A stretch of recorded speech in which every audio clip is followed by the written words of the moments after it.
Back when we were young, we were taught to say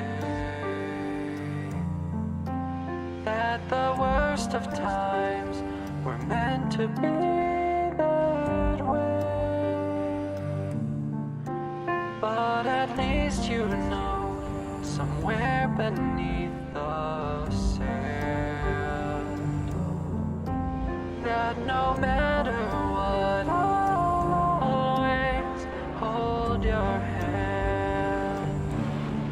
Hold your hand.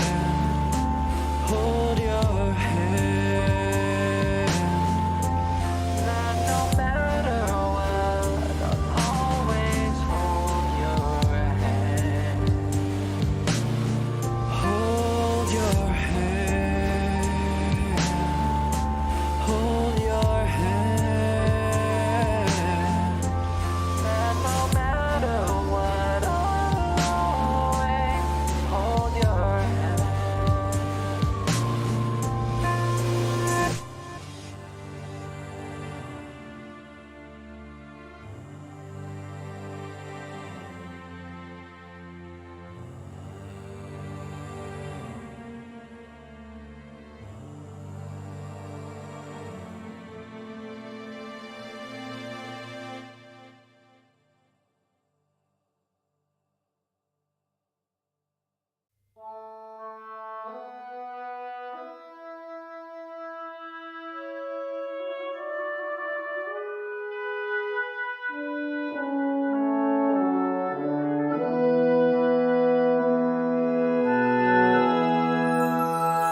Unmute us. There we go. I'm trying to find something about. Oh God. Something about Nintendo, the Switch Sports bowling running up against some horny post by somebody. I'm like, what the hell? I don't know. Though, I mean, the bowling was always the best part of like Wii Sports and stuff. So I might play that again, literally only for the bowling. I'd get the whole thing just for the bowling. I spent well, that and the boxing. I really liked the boxing with the nunchucks. That was really fun. Clunky as fuck, but fun.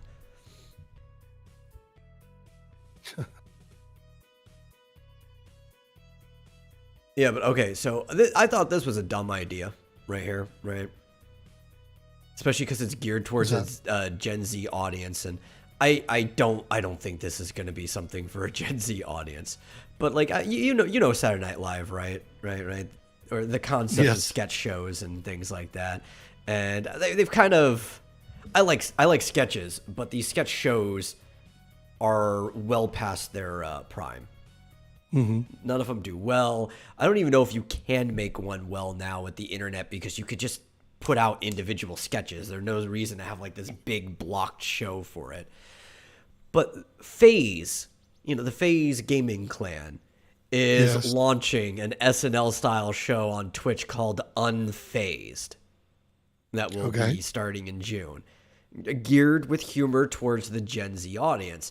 And this just seems like a really dumb idea, especially with that audience watching like TikTok and YouTube shorts and things like that. Like, why would they wait for you to have your full show done every single week when they could watch individual sketches any fucking time that they want? I really think this is stupid. I know SNL is like a staple of culture, or at least it used to be anyway. They still try to treat it like it is. But like, you're not going to be able to become a staple of culture by repeating something that's like obsolete. Well, what's up with, there's something about FaZe Clan teaming up with like Batman I haven't heard that. In a comic book? Oh wait, no, I did hear that. Actually, I think one of my friends even sent me an image of it. Let me go see if I can find it. I have a buddy in Taiwan who insists on reading crappy comics, and because I'm like a comics guy, he sends me these images all the time. It's like, I don't read this shit anymore. Why are you sending me this? I've got two images. Let me pull it up out of the DM so I don't expose anybody. It looks so cringy. It does look cringy. It's Batman FaZe Clan #1. Yeah, where's my window capture? Or FaZe Clan helps him defeat something. There we go. I've got a couple images from it. It was so weird that you were talking about that, because somebody was actually sending me shit from it before. And it's literally just, it's called FaZe Clan. It's got like the Batman symbol underneath it. It's like the DC and FaZe Clan's logo as well in between. It's definitely So like, we'll it doesn't look even at- have like a Batman vibe. Like the cover gives me almost like a knockoff G.I. Joe vibe. Yeah. But look at, can you find the image where he says this is a gamer issue? I don't know. The only other one I have is this one with Riddler here. I don't think I have the gamer issue one. He brought in some pizza. Hey everyone, I thought for today's vlog we could prank. Like, yes, that's your biggest issue right here is that a prank is gonna go on. Yeah, here's what I found if you want to. Yeah, here, let me remove this so people can see it. The gamer issue. Yeah, this is a gamer issue. Batman's a dinosaur. What could he even do? Let us handle this. Let the gamers handle this. So I've heard that panel before. I didn't see it. When somebody said Batman's a dinosaur, because it's DC, I thought they were literally meaning that Batman turned into a dinosaur and they needed to solve the problem, which would have been far more interesting than what that panel actually is. Oh shoot! We got to get hip with the youth, don't you know? We can't just write good stories. These guys with their VR helmets. Not bad, Oracle. I thought you might like that. So Oracle's back in the chair, I guess? I guess. I haven't been following. My problem is, like, this shit... This actually is not even as bad as it normally is. This as bad as it looks, is probably a breath of fresh air compared to what's normally going on in these comics. It's usually really, really awful, to the point that I stopped following Batman altogether. Especially because Tell me you can clip that. Yeah. Well, especially because they refuse to take Tom King off of it. I'm like, I don't give a shit about Batman. Oh, looks terrible. Hey, No word on whether there's going to be gamer words in it. No. There definitely will not be gamer words in it. Even though I'm sure everyone in FaZe Clan has had their own share of gamer words. Yeah. Yeah. Anyway, welcome to the Vomitorium, episode 135. As always, I am your host, Metal, and joining me is my co-host, Marsupial Gamer. How you doing today? Oddly, more hoarse than ever. Yeah, that's weird. I don't know why. I don't know. Maybe we'll give it a little bit after you fix your air filter problem. Yeah. Well, I told you last week. Yeah, last week I got the air filters that plug into the walls, and then I vacuumed, and then this week, or just yesterday actually, I changed the air filter on my air conditioner, which was all wet and looking like it was probably moldy. So I hopefully agree. Maximum that will overdrive. If there were gamer words, then it would be interesting. Yeah. Yeah, I'm still pretty sure it's just an allergy issue, but we'll figure it out. Hopefully. Yeah. Because this has been going on long enough, don't you think? I think so. I've had enough. I'm seeing that people are going back to conventions, things like that. Finally starting back up again, and I'm hyped about Anime Matsuri. Yeah. In the summer, and I really can't go out like this. You know, I can't. People will think I have COVID or something. I need a subtitle that just pops up, says "Confused in Texan." It's like, wait, people ever stopped going to conventions? Oh. Well, I mean, I've seen a lot of people that I know going to conventions that hadn't been for a couple of years, and you know. Even the Game Developer Conference was just last week. Yeah. And I couldn't go to that. Of course, I couldn't go to that because they're requiring vaccine card or whatever. But see, that is why you have to make your way to Texas conventions. Yeah. Because we don't believe in that shit. Yeah. Well, I think there was a convention in Dallas just last weekend, wasn't there? I would probably. There's always a convention going on. I was handed a biscuit. I can see that. Yeah, but I'm excited about Anime Matsuri, but I'm like, well, I can't be coughing like this if I want to go out. Yeah. Walk amongst the people. So, gotta fix it. Gotta figure it out. I mean, at this point, I just don't even give a shit. I try not to. If I actually feel sick, I'll wear like a my bandana, but I'll cough and sneeze in the grocery store, and I don't even care. I'm done. Well, I mean, Pandemic's that's what I'm doing. Yeah, it's over for me, but yeah.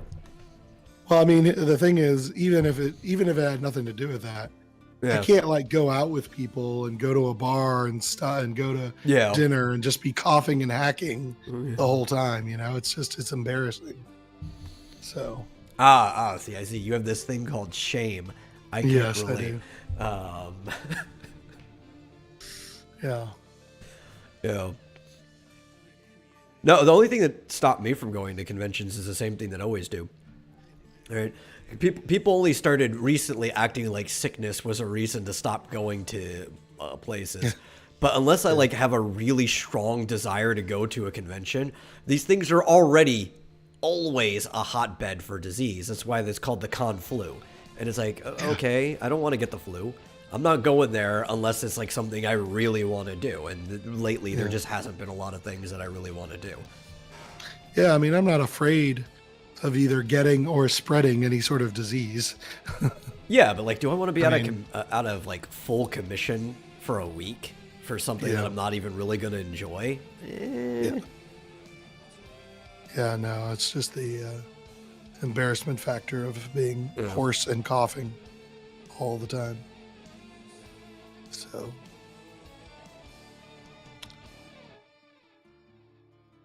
but anyway, we'll figure it out. Yeah, hopefully. But also get rid of these awful Batman pictures and go see most important news, as we were talking about before we went live. We got a new Monkey Island game announced. That was like the most surprising thing ever. I thought that series was just dead. Oh, yeah. What is it? Yeah. Return to Monkey Island after 31 years. And they did release like a remastered version of the original a couple years back, didn't they? They did, yeah. The Secret of Monkey Island. So is it going to be like point and click? I like don't the know. original? There's a trailer. I haven't watched it. I only just found out about it as I was looking for stories to talk about before you hopped on. Oh. Oh, yeah. You But wanna it's watch going to the be trailer? done. We can, yes. We'll learn everything we need to know about it right now. It is going to be made in partnership with Lucasfilm Games, as you'd probably expect. They probably have part of the copyright on that. And Devolver Digital will be helping publish it as well, which they have a pretty good track record so far. I know they've had a couple scandals, but it was mostly pushing games back. I don't know if I can find. Where's a good trailer? I could. Oh, here we go. Oh, I was supposed to say I could drop a link, but I don't know if this is going to tell us anything. I'll turn on the closed captioning, I guess. yeah. Technically, the last game to come out in the series was Tales from Monkey Island in 2009, but Telltale games are stupid. I guess for anything, Monkey Island is not the worst game to make a Telltale game of, since they are basically point-and-click adventures. Mm-hmm. But I don't believe Gilbert had anything to do with the Telltale game aside from like notes and stuff, consultation. Oh yeah, I never played Was the Telltale one? Was it just kind of like walking simulator, like all their games? Yeah, pretty much. With like maybe a quick time event here and there. Mm-hmm. That's it. That's just this thing on loop. That's great. What's that? Is it just oh no, he's just stacking boxes. It looked like it was the same thing on loop for a while. Oh no. Okay. It's just showing. The first one said Lucasfilm, and the second one said Devolver. I like the art style. So this isn't telling us anything. No. Well, so there's some more notes on it, though. In 2013, Gilbert outlined what a hypothetical third Monkey Island game might look like. So clearly he's been thinking about the possibility. And we're assuming it's going to follow that outline, which, if I go back and look at it, it's been a while since I saw it. It looked like it was a point-and-click adventure game. Roughly followed the same, structure as the older games. Some more, mini-game events thrown in there as you were used to seeing as point-and-click adventure games progressed. It says Ron Gilbert told me he'd never make another Monkey Island unless. I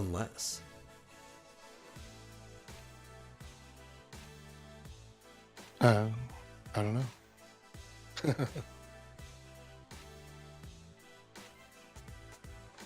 Unless what? I don't know. But again, we were talking about this ahead of time. Yeah.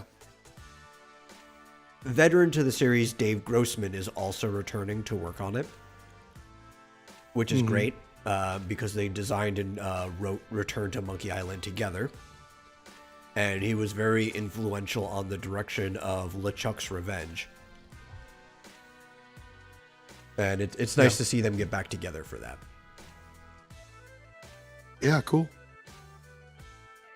I'm excited. Also, right now, if you're a Prime member, which I do have access to a Prime membership, you can get the most recent version, because I think it's in HD, of Monkey Island 2 for free through Amazon Prime. Really? This month. Yes, it is free this month. Like digital? Yeah, Monkey Island 2. That's weird. That's what it says. Monkey Island. You have to go to your Prime gaming section. Monkey Island 2 Special Edition. LeChuck's Revenge. Huh. Claim now. That's cool. Yeah, I've been thinking of playing through it again. It's been a while since I've touched Monkey Island. But you have to have the Amazon Games app? I have no clue how that works. Oh, geez. I didn't know they had a game launcher. Yet another game launcher. Everything's got a game launcher. I can't just download the EXE and run it straight from my computer. Oh, for the love of Pete. It's all the spyware. They just want to track everything you're doing. Yeah. You can also get The Secret of Monkey Island Premium Edition on Sega CD for $150. Sega CD. Because everybody even has a player for Sega CD. Yeah. Interesting. That's it. Boot up the Saturn. Well, so you were saying, oh, look, limited run Monkey Island 30th Anniversary Anthology, $1,100. God. Who is selling that? That is crazy. Oh, it comes with a resin statue. That's cool. Yeah, a lot of those, I'm assuming in limited run, which could mean anything, because anything can have a limited run, but it might be from limited run gaming. It is. Yeah. Those things sell for a fuck ton if you wait long enough after the thing's over. That's why a lot of people will scalp out a whole bunch of them. Mm-hmm. But you can't really scalp them because they're made to order. They give you a certain amount of time that you can put the order in, and then they'll take a year printing everything. So it's like you either got in or you didn't. So you were saying there hasn't been mainline sort of standard Monkey Island game for as long as you've been alive. Yes, that's what I'm saying. For as long as I've been alive. The last one was made in 1991, which I was born at the end of that year. Interesting. Yeah, it's been 31 years. Or it will have been 31 years by the time it comes out. I don't think it's actually eclipsed 31 yet. Yeah. Yeah, I've played them. I mean, luckily, the way gaming worked on PC for the entire time I was a child, I think pretty much up until XP was one of the big changes, but XP could still play a lot of pre-XP games. But then post-XP, you could only play things from XP and up for a while. And now, due to compatibility issues, good luck even playing something that was able to be played on XP. But up to that point, I had both a, what's it called? A 3-inch floppy drive and a CD drive on my computer, and everything ran in DOS anyway. So I was able to play any game I found in like a secondhand store or anything like that. Can't really do that so much anymore. But now we got digital versions of everything. Yeah. There's all these like little pointless stories that I'm looking at. Yeah. They're probably not very interesting. But what we can talk about is that people are apparently only aware now, because of its official release, that Unreal Engine 5 is out. Yes. Even though we were talking about it for a Finally. while, because you could get in and start doing the early stuff. The developer kit had been out for a while. Needed to be, because, well, there's already Unreal Engine 5 games that are out. Yeah, presumably developed in the beta or whatever. Yeah. It doesn't mean the game sample isn't. projects, too, that came with it. Yeah. Interestingly, I had to uninstall the beta in order to install the final version. You can't just update it, as far as I could tell.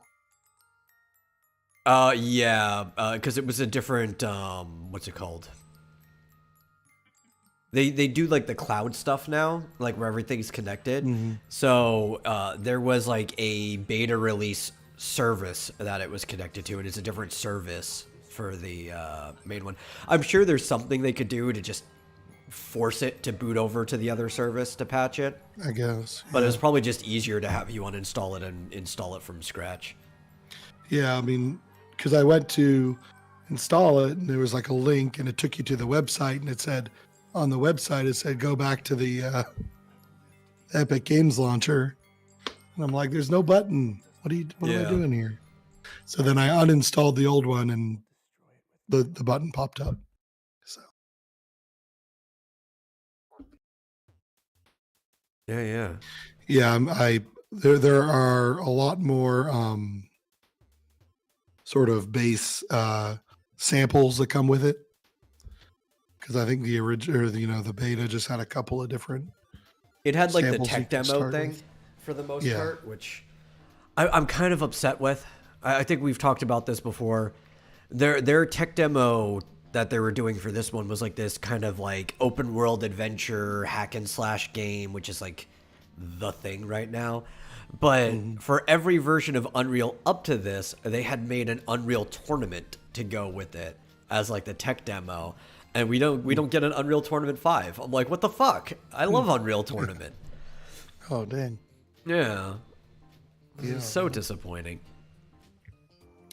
No, this one just had a couple of little samples that you could start with. Yeah, there's a starter game called Lyra or Lyra. I don't know how they pronounce it.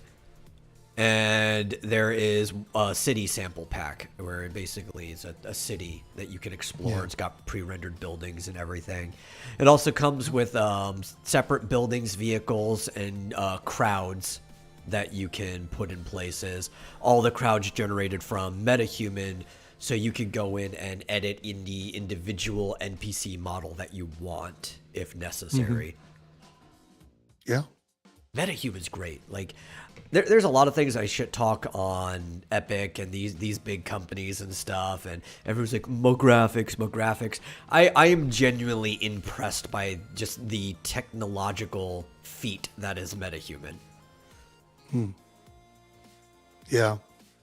Well, unfortunately, it still runs extremely slowly on my computer. I'm sure it does. Mine is not exactly a workstation for development, but which is a little bit surprising. Like, I don't understand. Like, basically, when I bring up a sample project, it has to, I don't know, load in all these textures or something, or load in not textures, but I don't know, vertices or something. And I'm wondering, is that not based on hard drive speed? Because that should be really fast. I've got nothing but solid state, and I've got a brand new graphics card, so I don't know. Yeah. Like, I don't know why you should have problems, because I believe, oddly enough, they have converted most of the processing in these games to GPU, right? When it comes to those vertices and stuff. So, like, your graphics card should be the bigger thing that matters, and you have a new one, so you shouldn't be having problems. Yeah, but I mean, it could be that just loading it, loading the project could be heavily CPU bound. Could be. Which would make more sense because my CPU is kind of slow. Yeah. So, I don't know. It would have to go and find all that storage for every, asset. I could load it up and start playing with it, but it takes about an hour for sort of the demo scenes to fully load. I think that's just a problem with the size of games as well, right? Because my CPU is not very slow at all. Like, I work with project stuff all the time. I could go onto my other hard drive, and my processor has no problem, or with the amount of RAM I have in my computer, juggling everything, right? Like, no issue with that. But playing Final Fantasy 15 specifically, because of the number of assets that are in the world, it takes like 20 minutes for the world to load up. Crazy. Yeah, and it's just because of the massive file sizes now. I've got a Core i5 8400, which is not spectacular. I mean, i7 would be better. i9 would be great. Yeah. But, I've got 32 gigs of RAM, and like I said, an brand new RTX graphics card that's middle of the road. But, man, it takes an hour to fully load a demo in the engine. Yeah. And solid state drives. So I don't know. I'm guessing it's CPU that's taking so long. And honestly, like, Unreal's never really been the engine I would recommend that people start working in if they're not already in a larger company. But because of the provisions that they're providing, like they're giving to people now, with like the license that doesn't start accumulating any like cut on their end until you pass a certain amount of income. What is it? Is it like under $1 million or something like that? It's like some weird number. Was it 10,000? I forget what the number was, but it's like until you make a certain amount, they don't take a cut. Yeah. It's like, well, I mean, if you're trying to get in the industry, if you want something that's going to be working on all the systems now, then I know plenty of indie developers who use Unreal. But I probably know more that use Unity still. How old is my CPU? So mine's integrated because it's a laptop, but my laptop is only like maybe 2 or 3 years old. It's not that old at all. It's Ryzen 7. Like it should have no problem, especially for an older game like Final Fantasy 15. It should have no problem. It's just that file sizes are getting ridiculously big. Yeah. My CPU is like 4 or 5 years old. Yeah. I should probably start thinking about getting something new eventually. Oh, yeah. Well, especially, I mean, in your line of work. Not that most programming requires a strong CPU, but if you want to get back into gaming, which I know you do, you probably should upgrade to like an i9 eventually or something like that. Well, yeah. Yeah. It's Probably. prudent, right? Well, see, the nice thing is I can get one with a really cheap graphics card because I've got the new one. So Yeah.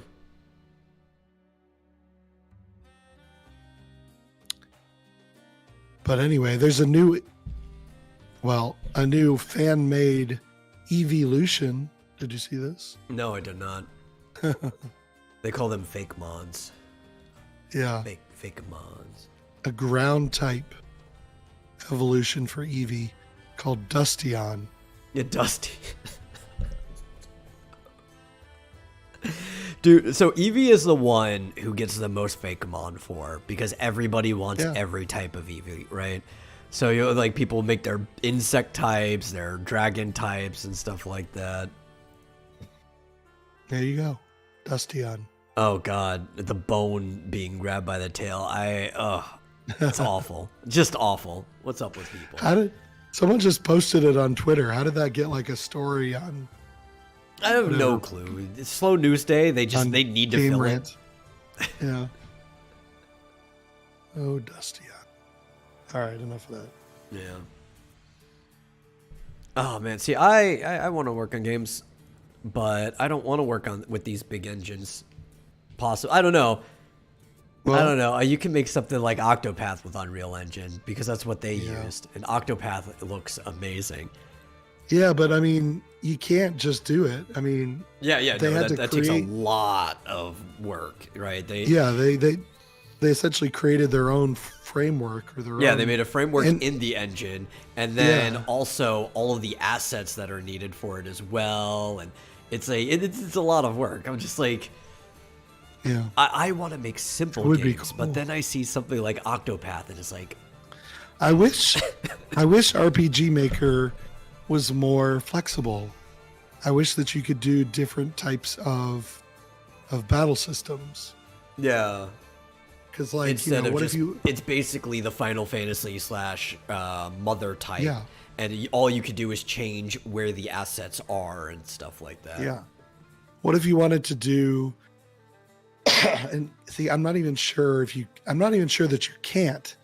But what if you wanted to do a battle system right on the map, like sort of Zelda style, or like the Secret of Mana. Yeah. Like, what if you didn't want to go into a separate, view? Or if you wanted to do an Ultima style, Ultima, whatever, 4, 5, and 6, or 4, well, which ones? 3, 4, and 5 style, where it popped to just a different overhead view. Yeah. Where, you've got like a battle arena where your characters are at the bottom and the enemies are at the top. Or anything. What other if than I Final wanted Fantasy. a Mode 7 style battle like the 7th Saga, which is great. And actually, now that I think about it, I think the 7 in the 7th Saga was actually a reference to the fact that all the battles took place with Mode 7. I've never put that together until just now saying it out loud. Do you think so? I don't know. I don't know. So it was so great too, because like you're walking around the overworld, right, doing the thing, and then instead of going to like a Final Fantasy style battle screen, it would just like spin around into like the Mode 7, so you would see like the landscape pixelated around you, and then you'd have like the monsters, and it would rotate in the battle to face the different creatures. Mm-hmm. Yeah, I don't know. I think I need to do more research because I want to do an RPG, but I don't necessarily want to do it with Final Fantasy battle style. Have you considered going to Game Maker Studio 2 instead? Yo-Yo Games, yes. Yeah.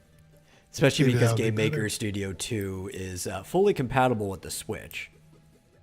I have Game Maker Studio installed, in fact. Yeah. You have much more flexibility with that. Actually, I was looking up an old tutorial for working with the original Game Maker Studio, and I'm assuming most of it would work with 2. because it's more advanced, but it uses like the same framework for the engine, to where you could do a turn-based MMO using it, where Game Maker was the client side, but then you could use something like Node.js for the server side and everything like that.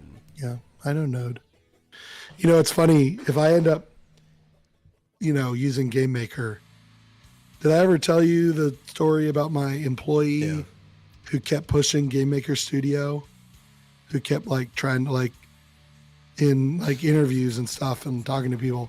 This was when my company owned a game engine that competed with Yo-Yo Games, Game Maker Studio, and this stupid fucking employee kept talking about it like everywhere we went, and I ended up having to fire her because I was like, "Shut up." And you're just going to feel bad after using it eventually. Yeah, I know. And then my company went bankrupt, our engine went defunct, and now I'm going to be using Game Maker. So. Yeah. But I don't feel bad because she was an idiot. Yeah, like, listen, in your current circumstance, as just a independent developer, absolutely nothing wrong with using Game Maker Studio. It is a great engine for indie developers. But when you're somebody who owns the licensing to an engine, why would you be trying to sell your competition? I don't know. She didn't understand. I don't think she understood what the company did. Like, you realize. How about Secret of Mana style? I already said that, Did we talk at all about the... I know we talked a little bit about the new PlayStation Plus... I don't know what it's called. PlayStation Plus Premium. Yeah, we talked about it. We didn't really follow up too much on it, right? We talked about it before it came out, and lo and behold, it was exactly what because people were calling it a rumor. We were calling it a report because it came from an industry insider, and everybody else was calling it report on the actual articles. But then people else were talking about, it's like, this is a rumor, this is a rumor. It's like, that's a little more than a rumor. These insiders hardly ever really lie. It's just half the time people change their mind about stuff weeks out later. Yeah. Well, so the PlayStation Plus Premium has been announced. I don't think it's available until summer, I think. At some point. Yeah. And what's interesting about it, or annoying about it, I guess, is that it's going to give you PS1, PS2, and PSP games, but no PS3. Yeah. Well, PS3 in the cloud, right? Only cloud-based PS3 games. Of course, you can already play. There's a reason for that, though. Yes, I know. What's the reason? Because the goddamn PS3 is so fucking complicated that it can't even... They can't even emulate get it to be emulated. Yeah. They'd have to port all the PS3 games to just work on PS4 or 5 style. That'd be it. Yeah, I watched a whole video on how fucking complicated the PS3 was. And it's like, and they even talked about how PS3 games hardly ever took advantage of the complex, way that it worked. Yeah. But they all had to be made for it, despite not taking advantage of it. So it's too complex to emulate any of those games unless they're ported, or unless a lot of them had PC versions as well. Yeah. Well, there is a PS3 emulator, but it's extremely complicated. I think last I heard, it only plays like 60% of the PS3 games, and it's too slow to run on a PS5. Yeah. Well, okay, I'm not going to say it sucks. The team that's working on it, I give them a lot of credit. They're doing the best they can. They're just working with one of the most frustrating things you could possibly work with in the emulation sphere. Yeah. It's crazy. I feel like there's like it seems like every console maker had at least one generation where they went fucking nuts. And it's just like, okay, now this is impossible to emulate ever. Yeah. Seems like. I'm trying to think. What was Nintendo's? Because, like, people say the 64. No, the 64. The GameCube's actually pretty easy to emulate. The 64 is harder, specifically because of the way the 64 hardware is. But over time, we've actually gotten really good at emulating 64. There's like a couple games that might still have some bugs and stuff, and it seems to be more of a problem with the game than the 64. Like Paper Mario specifically is just a very buggy game that's bound to crash. Yeah, I mean, like the Nintendo 64, that might be it, but it's just been around for so long compared to the PS3, which was not that long ago. Sketchbook. The Wii's actually really easy to emulate. That's actually probably the one they've done the best. So much so that because of the fact that the Wii basically just ran on the same framework as the GameCube, but they added in motion controls and stuff, that's why it was able to emulate the GameCube perfectly. Most people just use combined Dolphin GameCube Wii emulators for both. Plus, they had a Wii emulator in the Wii U. Yeah. Basically built in. So, which upsets me. Yeah. So the Wii U is a different operating system than the Wii, which was basically built out of the same one as the GameCube. But because they had the Wii emulator, you couldn't run GameCube games. And I get that. The disc tray wasn't built to run GameCube games. Right. But why couldn't they just relaunch GameCube games on the eShop since they already had the emulation for GameCube inside the system? I don't know. That's the one thing that bothers me. Like, I would have rebought some digital GameCube games. Well, it's possible that the Wii U hardware wasn't powerful enough to emulate GameCube. No, because the GameCube, you didn't actually emulate GameCube games in the Wii. Since the Wii operating system was built out of the GameCube, you were naturally just playing GameCube games in the Wii. So if you have a Wii emulator in there, then you've got a GameCube emulator. Yeah. But it couldn't hold the disc tray. And I get that, right? Because they had the smaller discs. If your tray's not built for it, it'll wobble and you just won't be able to read it. You'll scratch the discs, all kinds of problems. Yeah. But that didn't mean they couldn't re-release them digitally on the eShop. To this day, I'm still shocked that the DS and the 3DS were so completely different. The games and the operating system and everything. I just always assumed, because it was backwards compatible, that they were basically the same. But no, not at all. No. But the Switch and the 3DS are basically the same. Because the Switch's operating system is literally built out of the 3DS's operating system. Yeah. Now, obviously, there's difference in hardware and stuff. But you can actually you can emulate DS games on the Wii U. Mm-hmm. It should actually be even easier to emulate DS games on the Switch. And it even has a touchscreen built in. You'd only be able to play it in tablet mode. And probably sideways for some reason. But, like, theoretically, it should be easier to emulate DS games in the Switch than it is in the Wii U. And yet they don't do it. Yeah. I just find it amazing that you cannot play DS games in Citra. Yeah. Which is a 3DS emulator. Yeah, because they actually had a DS emulator in the 3DS that was separate from the operating system, and that's why we were able to play DS games. Yeah. But anyway, there is a story today that says, this is a rumor, that Sony may be working on a PlayStation 3 emulator for PlayStation 5. But who knows when it'll be ready, if ever. So for now... Which I'm assuming comes strictly out of demand. I would think, yeah, but... So, Sony, unlike Nintendo makes emulators for their stuff all the time because they would rather just, like, emulate ROMs and actually do a proper port of any of their stuff. The Virtual Console was basically just an emulator. And that's actually why every Virtual Console game was bigger than it needed to be. Because each one had basically the emulator data and the ROM in it at the same time. Mm-hmm. And it's like, why?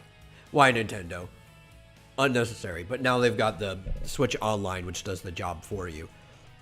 Where the Switch Online is basically an emulator that's got a library of several games in it. But Sony has always been hesitant to do it, because they know the second that they make an emulator for their old games, that's also the second that somebody's going to go and rip it and have an emulator for the games on their computer, and they just don't want that happening. Yeah. But like, at this point, it's the only way. Well, unless you have a PS3, it would be the only way that you could play PS3 games. Yeah. You know, outside of a PS3. So unless you had a later slim model too, good luck still having a PS3. Yeah. Because they did not hold up as systems. Especially the fat ones, the older ones before they started doing slim, had like a vacuum tube in there for like a cooling system, and that thing would just like suck up the hair in the environment, and it would like kill itself over time. Hmm. So yeah, maybe one day. Not that, I mean, were there a lot of PS3 games that people want to play? Dude, I can't think of a PS3 13. game that I want to play. Maybe Final Fantasy 13. Yeah, but you can play that on Steam. All three Final Fantasy 13s are on Steam. They're often on sale. They probably run better on Steam too, and on PC. Little Big Planet 1, not so much 2. Like, I'd go back and replay the original Little Big Planet. Maybe that's the only one I can really think of. Let's see what happens when Grand Theft Auto 5. that's on every system ever. Yeah. God of War 3. Dark Souls. Yeah, I mean, I like 3. God of War 3 is a good game. Skyrim. Yeah, it's on everything. Actually, they just need to put out a God of War collection for PC. Yeah. Like, come on, just let's play the original ones. I don't want to play your open world adventure one where you kind of turn Kratos into a punk. Like, I want the old one. I want hardcore, rip the arms / wings off of a harpy in midair Kratos. Give me that guy.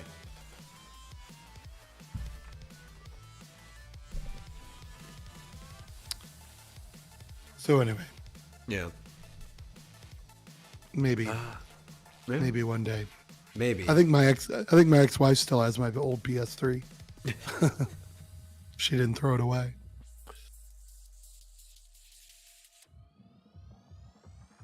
So here's something I not only never thought I would see, but not that I don't even care to have seen it, because who gives a shit about the Grammys? But it was kind of interesting. A video game orchestra actually won a Grammy for a cover of Meta Knight's Revenge from Kirby Superstar. And cool. It's called 8-Bit Big Band. You know, try saying that a bunch really fast. Yeah. And it's a good cover. I've heard this one. But they got a Grammy for it. And I guess that's cool. But also at the same time, it's like, why is the Grammy giving out awards for like video game music covers and not like to the actual like creators of the music, right? If you're gonna give out awards to anyone, it's like, oh, why not have like a video game music award every single year, since it's a very popular entertainment genre now, right? And two, who cares about the Grammys? I'm only talking about this because I've seen this story like 5 or 6 times in my feed. So they gave a Grammy to a performance? Yes, to an orchestra that covered the song, not to the actual creator of the song. Like, do they always give Grammys to things like that? I don't know. I don't really follow the Grammys. I thought it was really weird. It was like really hype. It's like, oh look, video games are being recognized by a major award show. It's like, yeah, but are they? Are they really? Because you're giving it to an orchestra that covered the song. Yeah, not the original composer. Yeah, like if the Black Mages had gotten a Grammy, I'd respect that because the composer of those songs is the organist in the band. But like, yeah, I don't really understand the Grammys. I mean, the Grammys gave the big controversial one was that they gave a Grammy to Louis C.K. But that was Yeah. for a comedy bit or a comedy special or something. Why are the Grammys giving? Was it on vinyl? I mean, what? I don't know. understand. I honestly forget what the Grammys is. Like what do they do? I thought it was for music. Yeah, right, they're a Apparently- recording academy, right? Yeah. I don't understand the Grammys. I mean, you used to put comedy specials on albums, so I guess maybe that's just been a category for a long time. Like, I remember listening Yeah. to, like, my dad had records of Cheech and Chong and the stuff like that, Yeah. you know? Or in class, we'd listen to, like, a cassette of Bill Cosby, Tarzan, The One Bandaged Man, which was a pretty good one. So, like, yeah, comedy specials used to be like that. I don't know. Yeah, I used to have Steve Martin on vinyl. Well, that's... Maybe it's just like a really old category, so even if you don't put it in audio format, they still give rewards to comedy specials. It's like a grandfathered category. I guess so. It's really strange. No, Louis C.K. is not a rapist. You could say to some degree he's a, I don't know, sexual Pervert? deviant. Yeah, He jerked even off been- into a plant in front of a guy. That's all, or in front of a girl. That's all he did. Yeah, And she he's said not yes. even been accused. Yeah, He's not even been accused of anything illegal. yeah. All it was he wanted to do something Yeah. with someone. She said yes, so he did it. And then he just jerked off into a potted plant. Like, if anything, it sounds like something out of a comedy bit. It sounds pretty fucking funny. Awkward to be there, but funny. Yeah. It's like, okay, well, how is that even controversial? How is it, It's like, not something I would do, but, whatever. Yeah. Consenting adults, right? Yeah. Whose business is it? But whatever. He's a funny guy, too. Like, I would still listen to his shit anyway. It's like the whole thing. It's like, oh, Bill Cosby. It's like, you know what? I don't give a shit if he did it or not. I'm still going to listen to his old stand-up. Yeah. It was funny. Well, plus he's been exonerated now. He's out of jail. Yeah. I don't think they had any evidence of anything. Let's be real. He could have done every single one of them. That guy's so old. Would you really want to put him in jail? Put him on, like, house arrest for the rest of his life or something. At worst. But, like, we were to put an old man like that in jail. A retirement home is basically jail at that point. How is it not way past the statute of limitations? Yeah, that's another thing. Well, depending on where you are, they've completely removed the statute of limitations on sexual assault and stuff like that. Yeah. I know there's no limitation on, like, murder, but whatever. Anyway. The reason I think there needs to be a statute of limitations on sexual assault is precisely because of the shit that's been going on lately, where somebody could just come out of the woodwork 30 years later and be like, oh, he touched me slightly inappropriately 30 years ago. Well, that's why there's a statute of limitations on everything. Because 30 years later, there's no evidence. There's no physical evidence. There's people's memories are completely different. Nobody remembers anything. I mean, that's why there's a statute of limitations. Yeah, the only reason it's not a murder is because, like, well, the body's still dead. Yeah. Right. Now, we might not be able to prove it. You might get away with it, but we're at least going to try. Yeah. Yeah, I mean, that I understand. It's a serious enough crime where it's like, okay. Well, and also, like, the evidence is still there. It's not like the body came back to life, right? Like, there's still a we can't tell 30 years later if you were sexually assaulted. It's all your word. You know, there's no evidence. You heal up, whatever, but that body's still dead. It's dead. It's there. There you go. Yeah. No, I don't even know if it was a lie. I don't believe it because I think it's all false. I'm not going to say I know it was a lie for the Bill Cosby stuff, but, like, also I don't care if it was a lie or not. It doesn't really matter at this point. You know, like, he's an old man. There's no proof of anything. Like, why are you bothering this dude? Yeah. But our original point was Louis C.K. was never even accused of anything even remotely like that. No. He was accused. He was open about it too, about what actually happened. Yeah, and he was like, "Yeah, why is this an issue?" Well, he apologized for some reason. No, whatever. I know, he's a funny guy. I love his stand-up. His show is funny too. I liked Louis. Yeah. Also like his stage name, because it's literally just how you pronounce his last name, but nobody can pronounce his last name from looking at it, because it's like Slavic Hungarian. Mm-hmm. It's like CK, and it's like, yeah, no, it's just CK. It's just right there. Letter C, letter K. Yeah. Well, speaking of RPGs, which we were a little while ago. I love RPGs. What do you got? Chrono Cross Radical Dreamers Edition comes out tomorrow. Oh, cool. For PlayStation, Xbox, Switch, and PC. The lesser Chrono game, lesser popularity Chrono game. I actually think it's a really fun game. It might be more fun than the original, but most people don't play Chrono Cross. They only ever talk about Chrono Trigger. Yeah, no, I know. I mean, Chrono Trigger is often cited as among the best RPGs of all time. Yeah. And Chrono Cross, not so much. But at least it was remastered or whatever. Doesn't it include some extra stuff from another game or something? Yeah. What is it? I'm trying to remember. That Radical Dreamers part. Yeah, it's like a prequel thing, like a visual novel, in a sense, where it gives you information on each of the characters in the story.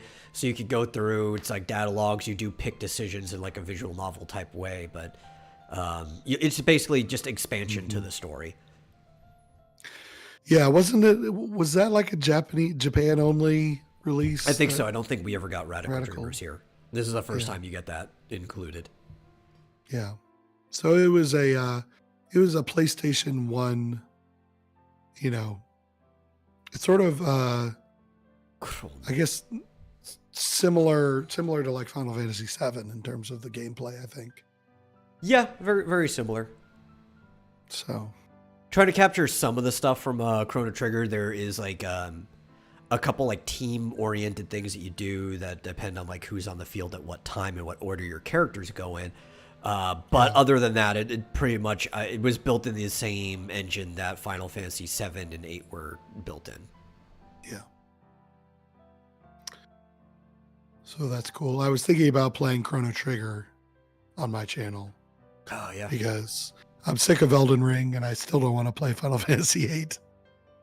Yeah. That's also like a good break game because Chrono Trigger is really short. Oh, yeah. Yeah, you remember it being longer than it is, but the average first-time playthrough for Chrono Trigger is only 18 hours. Yeah, isn't the thing that there's like 8 different endings? Yeah.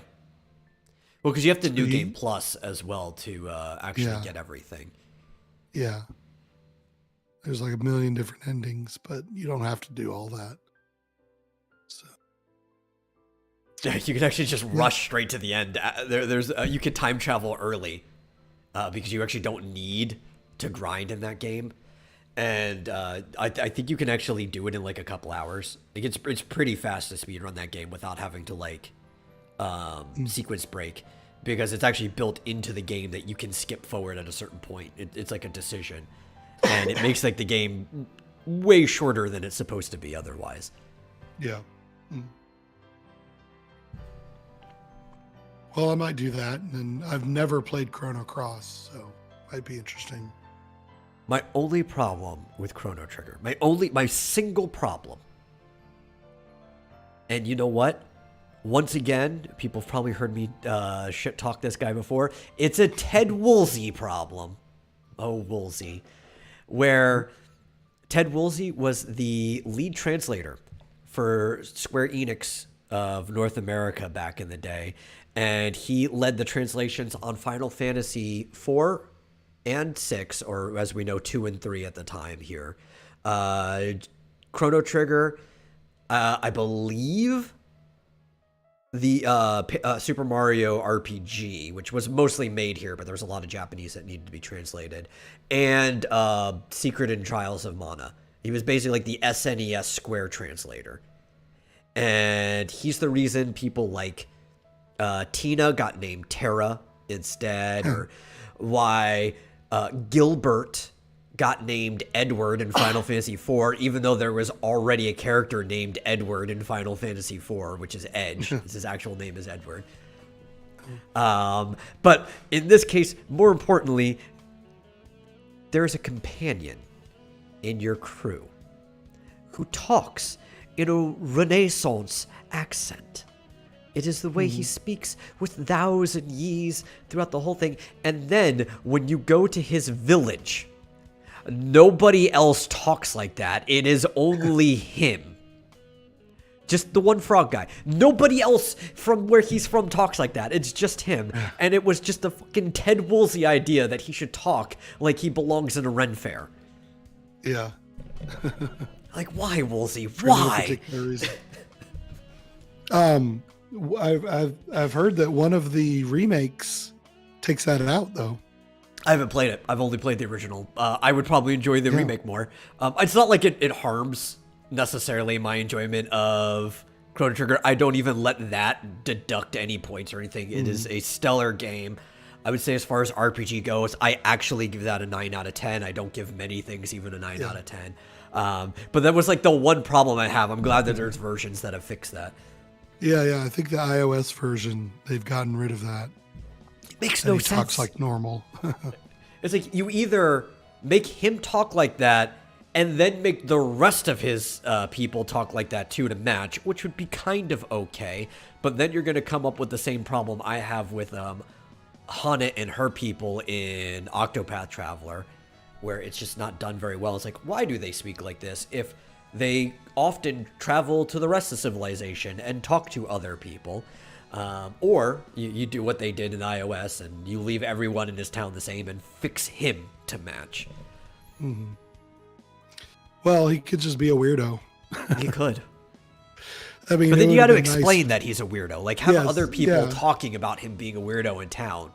Yeah, be like, we have no idea why he talks like that. Or be like, yeah, he read a lot of books that had used to bully him back in school for it. Yeah. We used to read books that had that kind of speaking, and he liked it so much, but we all thought it was very strange. Yeah. That's why he's the only one. Fucking Ted Woolsey, man. There are, so I have to say, there are some things that he put into the games that I'm glad he put them in there. Because calling somebody a spoony bard is the perfect insult, and I'm glad that was put. But then there's like other things. It's just like it's a double-edged sword. You can't just take some of the Woolsey. You have to have all of the Woolsey. Yeah. Oh. Ever happened about Goofanoid? I have no idea what happened to Goofanoid.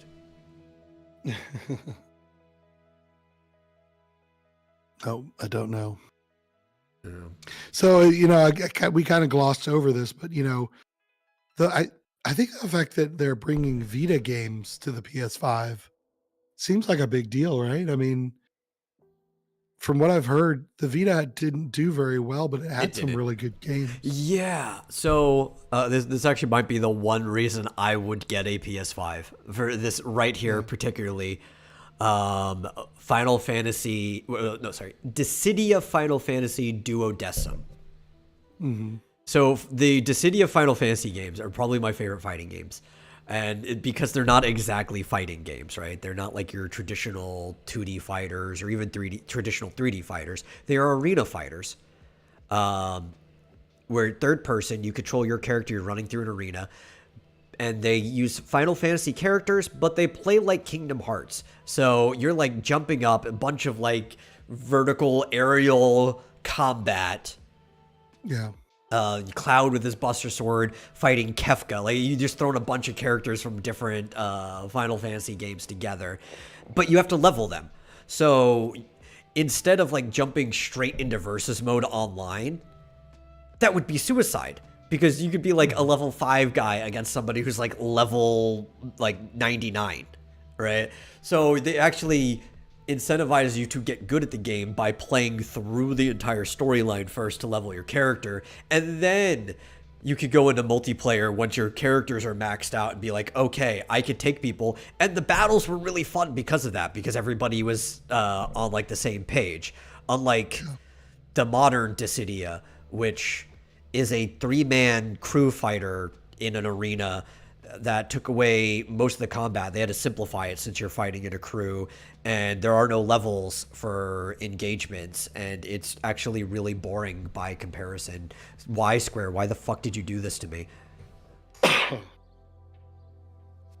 So that was exclusive on the Vita? Yeah, the first one was on PSP, and then Duodecim, which was a sequel, 012, was on the Vita, and that one had even more characters. Like, obviously, Final Fantasy 13 had come out since then, so it was able to add in Lightning as a character. And who else did it add? Added a couple different ones. I think in the original Dissidia, Shantoto was the newest character that was added for Final Fantasy 11. So Duodecim was also able to add Judge Gabranth from Final Fantasy 12 as a playable character. So I think they added 6 new characters in all, because they also added a couple from previous games. Like Tifa was added in as another 7 character. The original already had Cloud Sephiroth. You had Tina, Kefka. They had a bunch of characters from both. They usually every generation had a hero and villain representative to it. Yeah. Did you have a Vita? No, I was actually borrowing a friend's when I played it. Man, I was not going to buy a Vita. And it wasn't even like the Vita's cost that drove me off.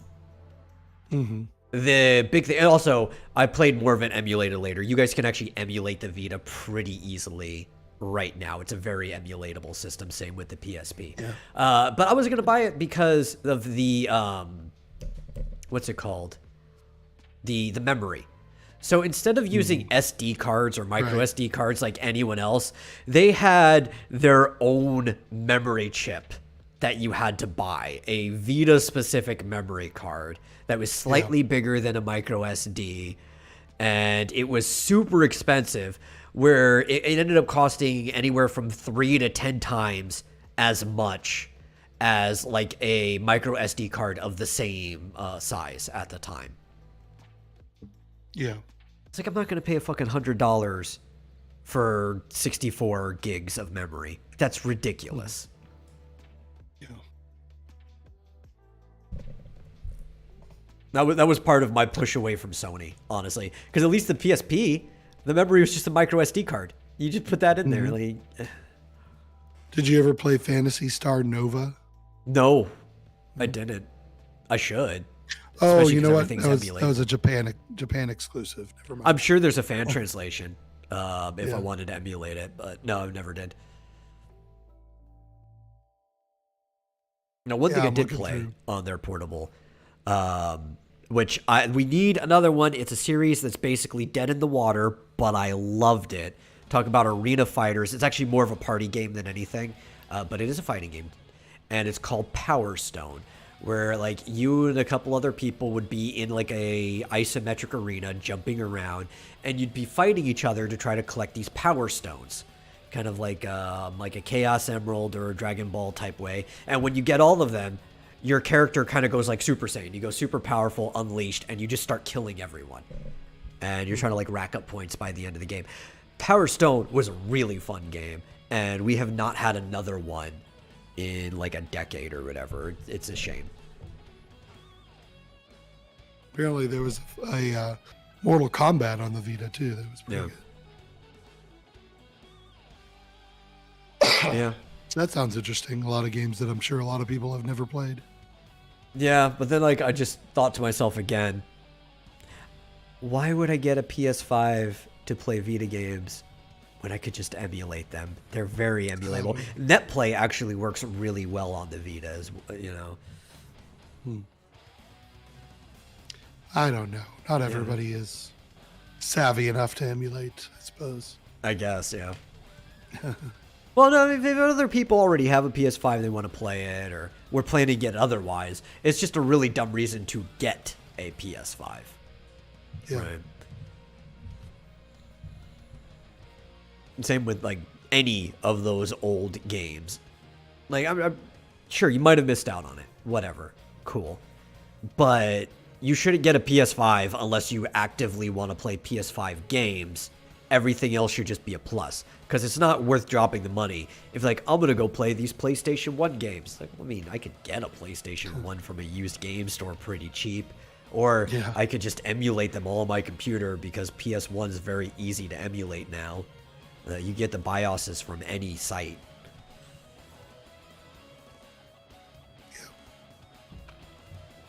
I don't think I ever got I have a Vita emulator on here, but I don't think I ever figured out how to get it to work. I think I couldn't figure out how to load the operating system or the ROM or whatever.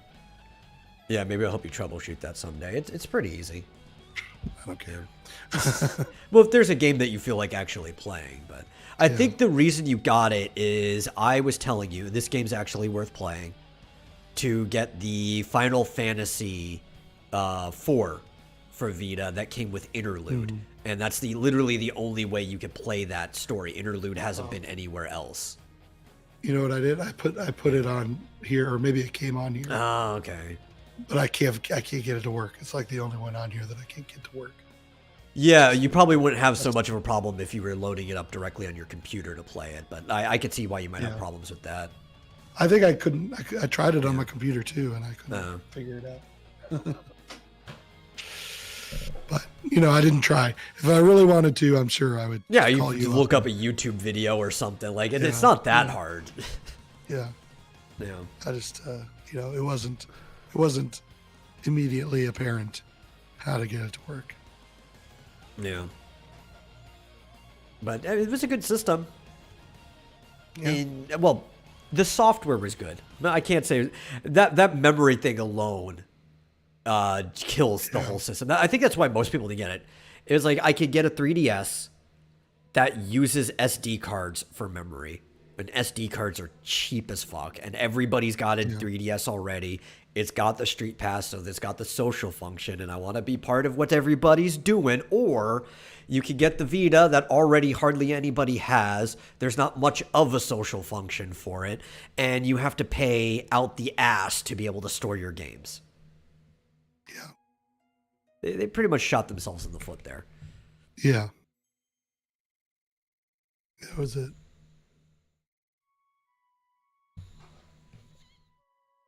And what else? I feel like they're shooting themselves in the foot with the way they're handling things now too. What? Sony? Yeah. Just in general. Like the fact that they're doing backwards compatibility, trying to make an emulator for the PS3, sure, that's cool. They're finally doing a Game Pass like thing, but new games won't be on it. Like they're catching up, but it's kind of like it's a little expensive too, especially for not having new games. Yeah, and it's like it's too little too late every single time they finally come to the program on stuff. Yeah. Yeah, it's kind of amazing. The Xbox Game Pass gives you brand new games. It's kind of cool. Yeah, it's worth the subscription. Doesn't do that either. No, they don't. But Nintendo, so theirs is still valuable. I don't know about the expansion pass. That's up to each individual person. I wouldn't be on it if it wasn't for the fact that I'm on a family plan. I would only pay for the normal one. But it's valuable in the fact that it's cheaper if you're just getting the standard than it is for most of them. And you're really just paying for the online stuff in general. And that's fair. Like $20 a year, that's a fair price. That's not too bad for their servers. They have gotten a little better. And then like the NES and SNES stuff is just it's icing on the cake, right? You're not paying for that. It comes extra. It's when you start getting into the expansion pass territory that it's like, well, you're mostly just paying for the extra stuff. You're not paying for the online service anymore. You already got that covered. Yeah. But yeah. Oh, exciting news, actually. Just remember this. No E3 this year. Oh, yeah, I saw that. Yeah. I think that's exciting because E3 has been shit for over a decade now. I remember being excited for it back in like the early to mid-aughts. I thought E3 was still kind of like a pretty good program. It was still mostly like a business thing at the time. Around 2002 is when it started to become what it is now, but it took a while for that to really hit. But like E3 has just become a hollow shell of what it used to be. Pseudo award ceremony without the awards, like the way they operate everything, like trailer this, trailer that, boom, boom, boom. Let's say why we're better than everybody else. They're still trying to sell you stuff, but not in the way they used to. Yeah, well, I've been saying it for years. GDC's better. Yeah. And GDC's actually open. Yeah. Well, and if we rewind the clock, like I think they had parity just for like the different things they were doing, right? GDC was for the developers, so you got to see more about development and stuff like that, while E3 was about like investors and selling products and announcing finished products. So you do need different things for investors and developers. But the problem, the fault with E3 was, unlike GDC, which still for the most part has its identity about being with developers, it stopped being about investors and more about becoming just this big trailer show for the consumers, right? And the fact that it went from investor to a consumer show is ultimately what killed it. Yeah. Well, I mean, and the GDC, the second week is the convention. It's for not necessarily investors, but it's for the public. Yeah. I mean, it's in fact, in recent years, it's become not only software, but also hardware. They've had, all kinds of, virtual reality stuff and showing off new hardware. It's basically almost like E3. Yeah, but it all of matters on identity, right? So you can still have a second week and you can have the public open to it. But the important thing is, what is the goal of the convention, right? And the goal of that convention is about software and hardware development with games specifically. Yeah. While E3 was the Electronic Entertainment Expo, and it was an expo for investors about electronic entertainment, right? So they were trying to sell it to investors, and the public could see it as well. Some journalists were invited, they would start streaming it, but eventually it stopped being about selling electronic entertainment to investors and more about selling it directly to consumers. And with that focus, you see a lot of the negative changes of E3 over time. Yeah. Of course, GDC is woke as fuck. Oh yeah. Well, I don't see GDC staying much better for too long unless some things change about it. It's in a slow slide. Its slow slide started later than E3's slow slide. Yeah. Man, I'm really losing my voice here. One thing I was complaining about before, but seems like it's going to be our replacement to E3, is the Summer Games Fest, which is done by the same company that does the Game Awards. So what's his name? Keeley or whatever. He's gonna take his mouth around off of Kojima's cock for just long enough to host a trailer show. And then I hate that guy. I know. And then there's a bunch of other not E3 streams that are going to be going around the actual time of E3. THQ Nordic has already announced it. You can guarantee Nintendo's probably still going to do their direct. Everybody else is probably going to have an equivalent to a direct, because even if E3's not happening, you've kind of like scheduled this time of year into everybody's plans that they already have things prepared for it months in advance. Of course, they're going to try to do private streams of their own. Yeah. Isn't like South by Southwest? Isn't that similar? South by Southwest is a general arts festival, right? Run by the University of Austin. They have started including games into it because they've recognized that games are art and as entertainment. They've expanded their game development program there as well. I don't know when they do game showcase there. Most of the time when it comes to South by Southwest, I only ever pay attention to the music festival South by So What that goes with it, which is usually pretty good. It looked lame this year though. I don't like most modern bands. Sometimes they get some good people. A lot of them are just like punks and not in the way that you would describe the genre. There's no soul going on there. But maybe. I think Summer Games Fest is probably just going to become the replacement to E3.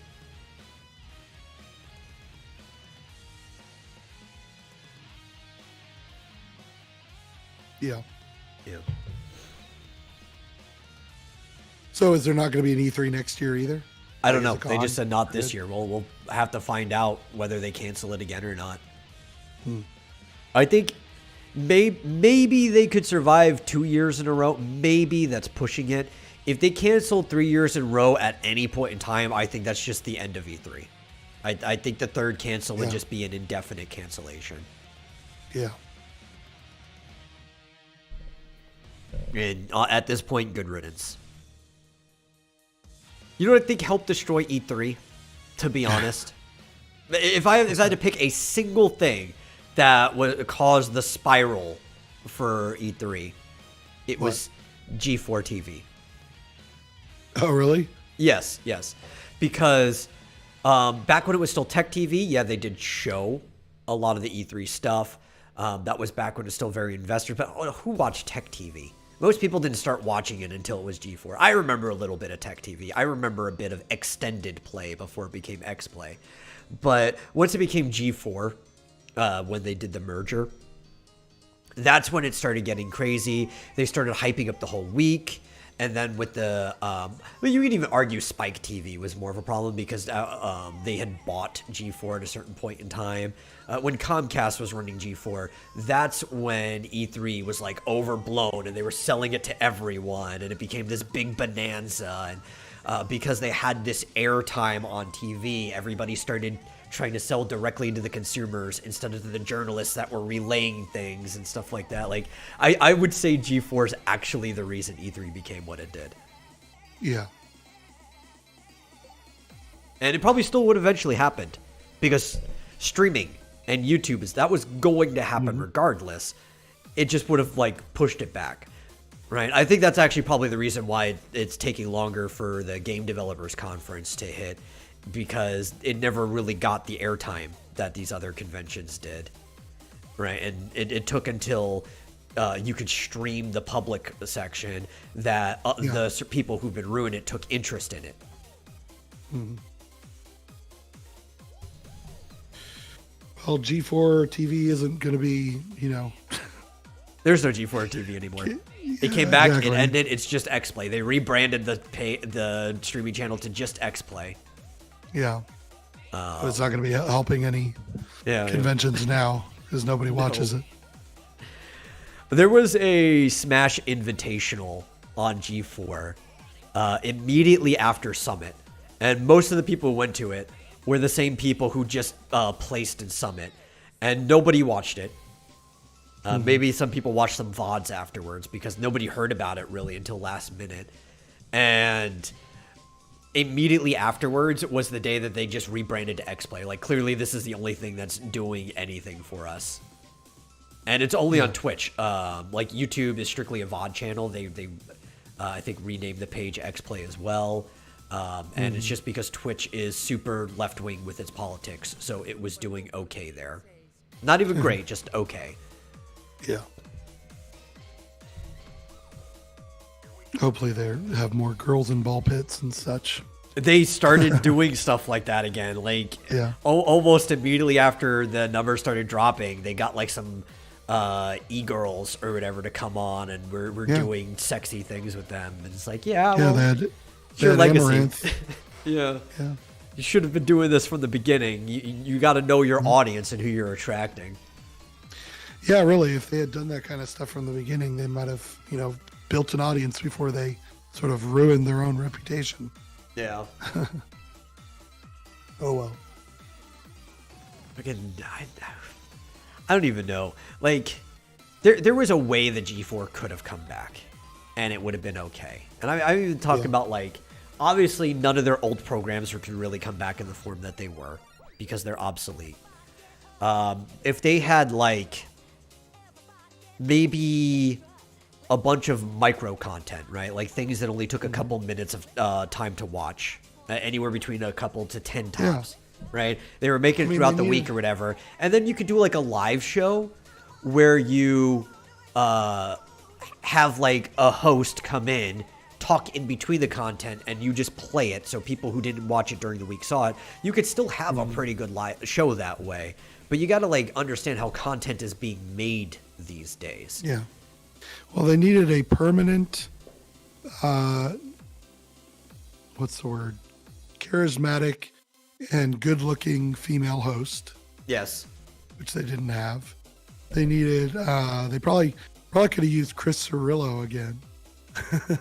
Yeah. They brought him back in as the what was he? The locker gnome or whatever. Yeah. But he's working at Intel now, actually. But yeah, they needed. I mean, I remember the personalities more than anything. Yeah. And they just, now they just have a bunch of soy boy, neckbeards. I don't know any of them. And well, that was like always the funny thing about like the personalities when you have people like Morgan Webb, Olivia Munn, God, who are some of the other people back then? But like you liked all of them as people before they did any of the sexy stuff. Like they were funny and charismatic before they did any of the sexy things. Yeah. Whoever Morgan Webb's co-host was, that guy. Yeah. I can picture him, but I can't remember his name. No, I'm talking about all the women. There were other women on the network too. There was she changed her last name. It was Kristen something. Kristen because she got married. That's why her last name changed. I'm trying to remember what it used to be. She ran Cheat. Was one of the shows where she would like drop down cheat codes, and there was also God, what's the name of the show? There was like a list show where she would do like top 10s and stuff. Yeah, Kristen Adams. Yeah, that might Kristen Adams. Yeah, is that her name now? Because she got married, like her name changed. I can't remember what it was back then. Kristen Holt. Holt, yes, that was the name I was trying to remember. She used to be Kristen Holt. Yeah, that was a good show. They had a lot of charismatic women that were hosting different things on their network. Yeah. They had a bunch of cool guys too. I remember Electric Playground, which had Tommy Tallarico, who went on to was the CEO of Intellivision recently, right? And then Victor Lucas was on there too with like God, what else did Victor Lucas do? But they hosted the show together. Electric Playground was a pretty cool like early morning show. You'd get that around like I think I'd sometimes watch it before school, but it later got moved to like 8 o'clock, so I was missing it unless I was like staying home that day. But like there were all kinds of cool programs there. And it was just like everybody was charismatic in general. Like we could talk about the Cess and how he went downhill, but back then he actually was a pretty funny, charismatic guy for as like much of a gnome as he looked. Chris Hardwick. Yeah, dude, he was fun. But he also like he went on to do other things. Like obviously, like they were gonna do it. Yeah.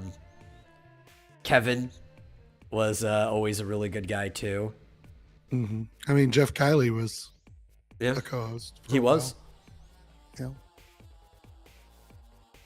I guess Chris Perillo was not on G4. No, I think he was back at Tech TV. Oh, maybe. It was before it became G4. Yeah.